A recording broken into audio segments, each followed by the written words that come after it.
बोलिए भारत माता की जय। भारत माता की जय। लाडली बहनाओं की जय।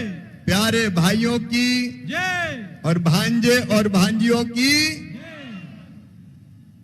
मेरी सभी लाडली बहनों प्यारे भाइयों दोनों हाथ जोड़ के शीश झुका के आपको प्रणाम करता हूं, आपको नमस्कार करता हूं।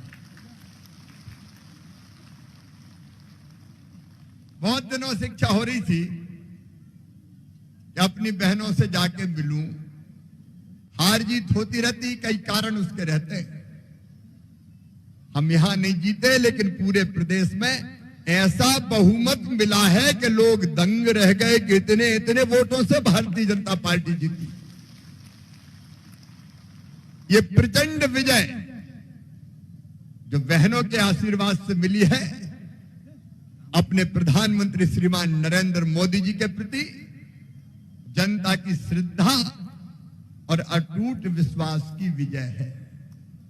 और ये विजय मेरी लाडली बहनों तुम्हारे प्यार और भाई के प्रति स्नेह की जीत है। एक नई ताकत खड़ी हो गई, मेरी बहनों की ताकत। और आज आपका भाई आपको ये वचन देता है, मेरी बहनों जो एक एक वचन दिया है, एक एक गारंटी दी है, वो हर गारंटी पूरी की जाएगी, चिंता मत करना। लाडली लक्ष्मी से अपना सफर प्रारंभ हुआ था। अपनी बेटियां पहले बोझ मानी जाती थी, उनको वरदान बना के लखपति बनाने का अभियान चला, लाडली लक्ष्मी। और आज 46 लाख लाडली लक्ष्मी बेटी है हमारी। लाडली लक्ष्मी, फिर कन्या विवाह, क्योंकि लोग मानते थे कि बेटी की शादी भी बोझ है, इसलिए बेटी को आने ही मत दो। याद करो मेरी बहनों, एक जमाना वो था कि बेटी को जन्म लेने के पहले ही कई बार कोख में मार देते थे लोग कि बेटी तो आफत होती है। और ये चीज मेरे दिल में दर्द पैदा करती थी, इसलिए बेटी लखपति बने अभियान चलाया और लाडली लक्ष्मी योजना बनी। उसके बाद तय किया, जब मामा मुख्यमंत्री बना पहली बार, तो हमने तय किया बेटियों की शादी अब माता पिता पे बोझ नहीं रहेगी, मामा शादी करवाएगा, भारतीय जनता पार्टी की सरकार शादी करवाएगी। फिर मेरी बहनें चुनाव लड़े और जीत के आए, इसके लिए 50% से ज्यादा रिजर्वेशन स्थानीय निकाय के चुनाव में अपनी बहनों को दिया। और प्रधानमंत्री जी ने एक और क्रांतिकारी फैसला लिया कि लोकसभा विधानसभा के चुनाव में भी अब बहनों को 33% रिजर्वेशन दिया जाएगा, ताकि ज्यादा संख्या में एमएलए और एमपी भी बहनें बन सके। एक के बाद एक लगातार ऐसे फैसले होते रहे। हमने तय किया कि बहन और बेटियों के नाम अगर संपत्ति खरीदी जाएगी तो स्टाम्प शुल्क केवल 1% लगेगा, ताकि उनके नाम पे संपत्ति खरीदी जाए। और नहीं तो घर के पुरुष के नाम पे जमीन जायदाद खरीदी जाती, लेकिन पुरुष के नाम पे खरीदेंगे तो रजिस्ट्री शुल्क ज्यादा लगेगा, और बहन के नाम पे नाम मात्र का। तो कई लोगों ने तय किया, पप्पू की मम्मी तेरे नाम से खेत ले रहा हूं, पैसा कम लगेगा रजिस्ट्री का। तो बहनों के नाम पे संपत्ति आने लगी। फिर संबल जैसी योजना बनी। एक योजना और बनाई कि अगर गरीब बहना बेटा बेटी को जन्म देगी तो जन्म देने के पहले 4,000 और जन्म देने के बाद 12,000, कुल 16,000 रुपया दिए जाएंगे, ताकि घर रह के आराम कर सके। एक नहीं अनेकों योजना, ये अपनी बहनों की जिंदगी बदलने का अभियान था। लेकिन इसके बाद एक और क्रांतिकारी योजना बनी, लाडली बहना योजना। इस योजना ने क्रांति कर दी। हम देखते थे कि गरीब बहना को अगर 1,500 रुपए की जरूरत भी पड़ जाए तो हाथ फैलाने पड़ते थे, मांगना पड़ता था। कई बार मांगने पे भी पैसा नहीं मिलता था। बोलो सही बात है कि नहीं? पराधीन सपनहु सुख नाही। मन में विचार आया कि मेरी बहनों का खुद का खाता हो और उस खाते में हर महीने पैसा आ जाए तो मेरी बहन का आत्मसम्मान बढ़ जाए। और इसलिए लाडली बहना योजना बना के तय, हर महीना बहनों के खाते में पैसा जाएगा। फिर 10 तारीख आ रही है, सरकार भी आ गई और 10 तारीख भी आ रही है।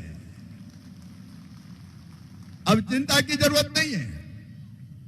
अच्छा, इस योजना ने कई बहनों की जिंदगी बदल दी। मैंने पूछा पैसे का क्या किया?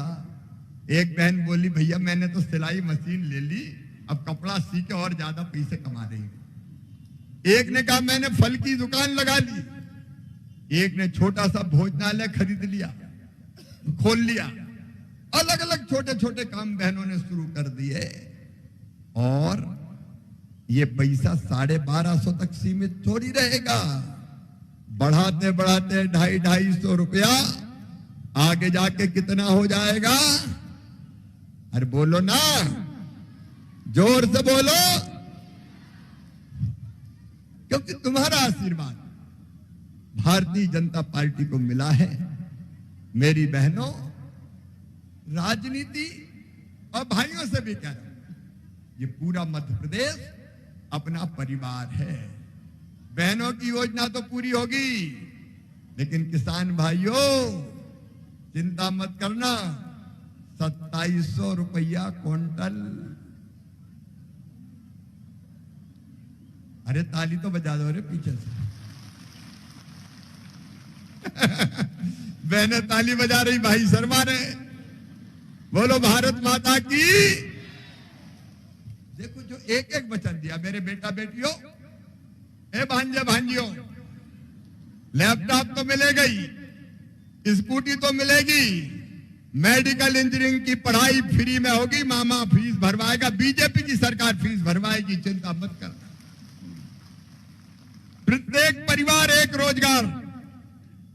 मेरा नेतृत्व यहां बैठा है, हमारे सुरेंद्र जी, दुर्गालाल जी, महावीर जी, बाबूलाल जी, हर परिवार को एक रोजगार, हर परिवार को एक रोजगार। उस कार्य योजना पे काम शुरू करेंगे। और श्योपुर में तो धन भी खूब होती है। जिले में भारतीय जनता पार्टी ने जो गारंटी दी है, एक एक गारंटी पूरी होगी। एक तरफ प्रधानमंत्री नरेंद्र मोदी जी के नेतृत्व में एक वैभवशाली, गौरवशाली, संपन्न, समृद्ध और शक्तिशाली भारत का निर्माण हो रहा है।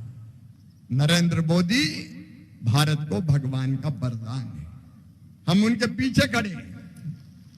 वो फिर से भारत के प्रधानमंत्री बने, इसमें मध्य प्रदेश कोई कसर नहीं छोड़ेगा। और मेरी स्व सहायता समूह की बहनें, कौन कौन है हाथ उठाओ, समूह की बहनों सुन लो, लाडली बहना के बाद अब अभियान होगा लखपति बहना, लखपति बहना, लखपति बहना। ये मजाक नहीं कर रहा। गरीब नहीं रहेंगे, आंसू नहीं बहाएंगे, हाथ नहीं फैलाएंगे। ये औरत जात केवल रोने के लिए पैदा नहीं हुई है, लखपति बनेंगे, लखपति, लखपति बनेंगे। और ये संभव है। मेरे स्व सहायता समूह आजीविका मिशन बहनें 15 लाख बहनें लखपति बन चुकी है। 15 लाख। लखपति का मतलब जिनकी आमदनी हर महीना 10,000 रुपया हो जाए, साल में 1 लाख रुपया से ज्यादा, वो लखपति दीदी। हर दीदी को लखपति बनाना है। ये सपना है जीवन का, ये संकल्प है जीवन का, ये मिशन है जीवन का मिशन, जिसको हर हालत में पूरा करना है। और इसलिए लखपति दीदी अभियान चलेगा। अब लखपति बहना अभियान, बच्चों को रोजगार के लिए प्रत्येक परिवार एक रोजगार। यहां 23,000 बहनें लखपति बन गई है। बाकी कोई बनाना है कलेक्टर साहब, सबको बनाना है। क्यों गरीब रहे अपन, बताओ, नहीं रहेंगे गरीब। ये करना है भाई, रोने के लिए थोड़ी पैदा हुए। और भैया काय के लिए आया है? इसलिए कि बहनों को गरीबी से उठा के निकाल के ऊपर ले जाए। मेरे बहनों और भाइयों, मैं आपका आभारी हूं। आपने हर पल साथ दिया है। पूरा मध्य प्रदेश अपना परिवार है। और मैं मुख्यमंत्री नहीं माना मैंने अपने आप को, मैं तो भैया हूं कि नहीं? अरे हूं कि नहीं? भैया मामा ये अपना परिवार है जी। राजनीति एक तरफ रह गई, ये पूरा मध्य प्रदेश एक परिवार बन गया। एक परिवार, और एक परिवार की तरह मिलकर साथ चलेंगे। जब तक मेरी सांस चलेगी मैं आपके लिए जीऊंगा मेरी बहनों, मेरे भाइयों। और आपको आगे बढ़ाने में कोई सरकार, कोई कसर भारतीय जनता पार्टी की सरकार